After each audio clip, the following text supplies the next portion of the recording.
Hi friends, welcome back to my vlog. ఈరోజు మనం హైదరాబాద్కి గుర్తుగా నిలిచిన అద్భుతమైన చారిత్రక కట్టడం చార్మినార్ దగ్గర ఉన్నాం. చార్మినార్ను 1591లో కుతుబ్ షాహీ రాజు మహ్మద్ కూలీ కుతుబ్ షా నిర్మించారు. ఈ కట్టడానికి 4 వైపులా 4 ఎత్తైన మినార్లు ఉండడం వల్ల దీనికి చార్మినార్ అనే పేరు వచ్చింది.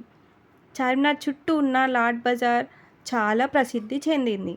ఇక్కడ అందమైన గాజులు, ముత్యాల ఆభరణాలు, సాంప్రదాయ దుస్తులు దొరుకుతాయి.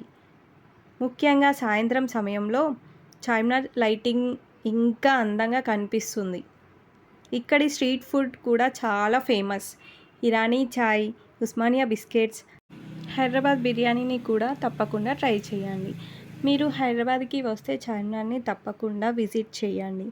ఈ వీడియో మీకు నచ్చినట్లయితే లైక్ చేయండి, షేర్ చేయండి. ఇంకా ఇలాంటి వ్లాగ్స్ కోసం నా ఛానల్ని సబ్స్క్రైబ్ చేయండి. మళ్ళీ మరో వ్లాగ్లో కలుద్దాం. Bye bye.